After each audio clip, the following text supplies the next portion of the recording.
ये बात सही है कि जब जिस संदर्भ में आज हम बात कर रहे हैं और जब उस एंकर की बात करते हैं तो मेरा मन भी अफ़सोस के साथ भरा हुआ है।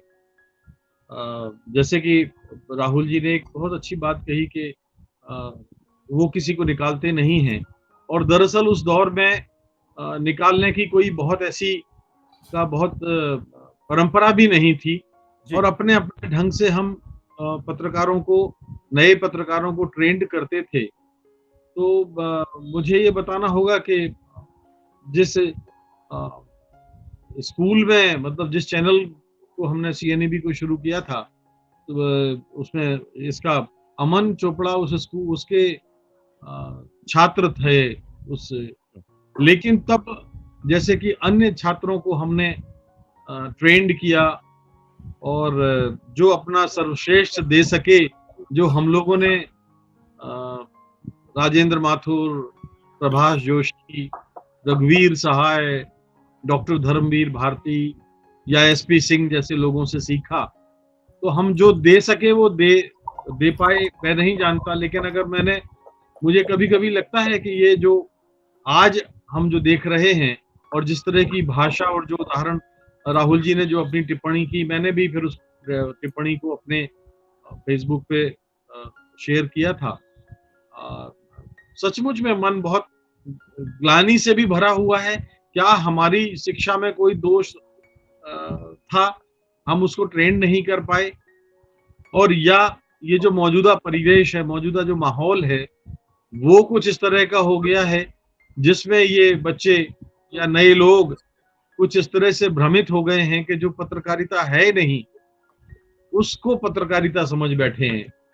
हुँ। अफ़सोस की बात ये है कि जो ये पत्रकारिता इन दिनों हो रही है, वो उस पत्रकारिता को पिछले कई वर्षों से हम होते देख रहे हैं और हम सब लोग बहुत कुछ कर नहीं पा रहे हैं उसको मतलब उसका कुछ उन्मूलन नहीं कर पा रहे हैं, निवारण नहीं कर पा रहे हैं, खत्म नहीं कर पा रहे हैं और तकलीफ की बात ये है कि नए स्कूलों से, विश्वविद्यालयों से या जो दूसरे मीडिया के जो प्लेटफ़ॉर्म हैं जहाँ से बच्चे निकलते हैं ट्रेंड होके, अब वो जो नए लोग आ रहे हैं, वो भी इस तरह की एंकरिंग, इस तरह की भाषा और इस तरह का जो जो प्रस्तुतिकरण है, ज़हरीला प्रस्तुतिकरण, उसको देख के ये समझते हैं कि शायद यही असली पत्रकारिता है।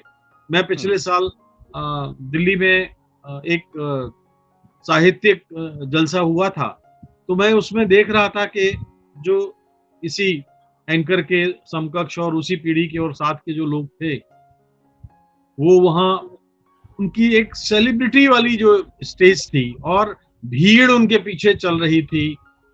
ऑटोग्राफ लिए जा रहे थे। मैं लोकप्रियता से कोई जलता नहीं हूँ, मुझे कोई ईर्ष्या नहीं है। हुँ, लेकिन मैं ये कहना चाहता हूँ कि हमने अपनी पत्रकारिता की शुरुआत, हमने अपना आगाज़ जो किया था, वो कोई सेलिब्रिटी बनने के लिए नहीं किया था।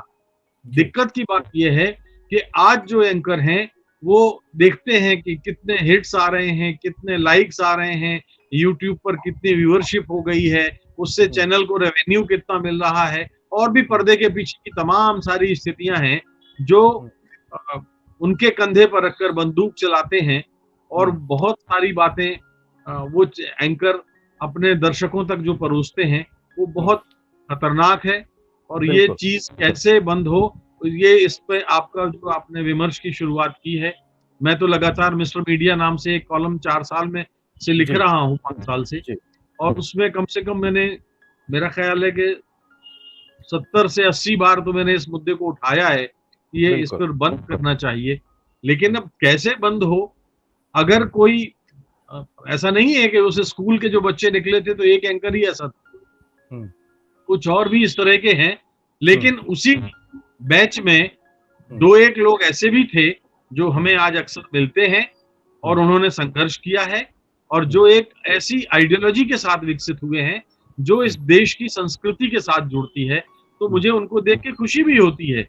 लेकिन बिल्कुल, मुझे अफ़सोस बिल्कुल। है कि सचमुच में जैसे राहुल इसके जी को अफ़सोस है, मुझे भी अफ़सोस है कि बिल्कुल। हमने इस तरह का प्रश्रय या ना चाहते हुए भी कोई चीज़ ऐसी हो गई